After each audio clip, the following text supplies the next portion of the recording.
Okay, so here we are now on the first section of Module 2, where we're going to talk more about confidence.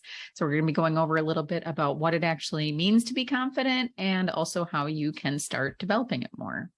So for me, the statement that I like to use to know that I'm feeling very confident in what it is that I'm about to do or about to say is that I feel like I am totally okay, no matter how they respond to me. So there is nothing about their response that's going to affect the way that I feel about myself. So to me, that's like the best definition of confidence, or the best feeling I can give you of knowing if you're connected to your confidence.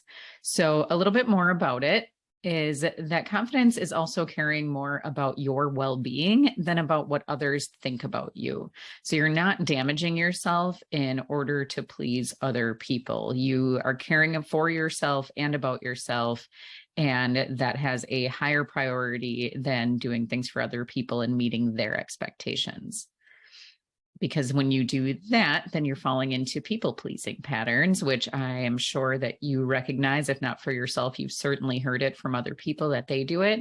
So one of the myths of people-pleasing, and the reason why people do it, is they think that if they do everything that other people want them to do and just really try to make everybody else happy, that everybody's going to like them and respect them more, and that it will garner better friendships and things like that. But that is a myth. The truth is that people respect people who respect themselves more. So if you show people that you respect yourself and you start setting boundaries and standing up for yourself, that actually builds the level of trust and confidence that they have for you, because they see if you can do this for yourself, then they're certainly more comfortable to know that you'll do it for them. And just being around people like that, like I'm sure you've been around some people who really have a lot of self-respect and stand up for themselves really well. And just think about how you feel about them, right? Like it's just this good feeling to be around them because you know that nothing is wavering. They're being truly who they are and going for what they want. And that's attractive to be around. So yeah, if you have respect for yourself, you will absolutely show others how to treat you as well, right? You're giving them the baseline and the guideline to say, if this is how I'm treating myself, then this is how you can treat me too. And that also goes, if you're not treating yourself very well, then you're also showing other people that they can do the same. So some confident traits that you'll see in people who show a high level of self-confidence is that they are courageous, right? They're not worried about failure. They know that it will exist. They know that failure is going to happen, but it's okay. And it's not to be feared. That, you know, they know that a failure is going to mean that it's a good lesson. They're going to be able to learn from it and then keep taking action in the face of future failure possibility.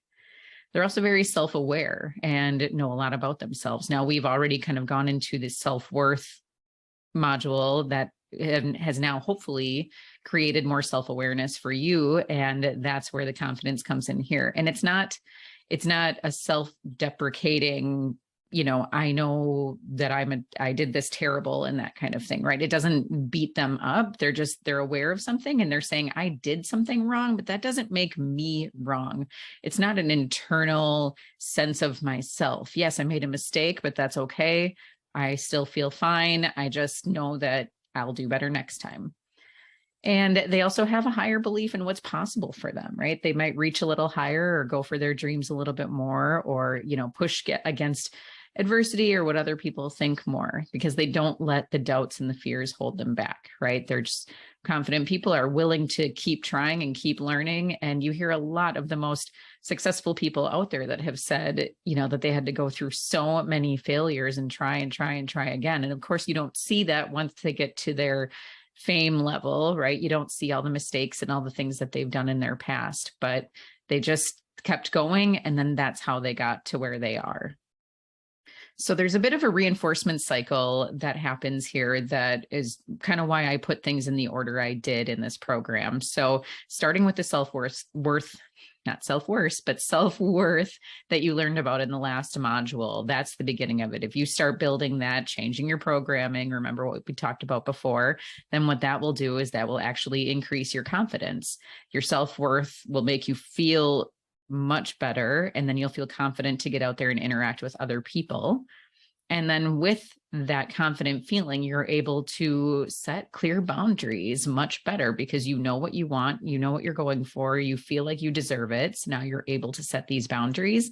And then as you set these boundaries, that just continues to reinforce the self-worth, because as you continue to stand up for yourself, the more and more you'll show and prove to yourself that you matter and that you're worth this and deserving of all of it.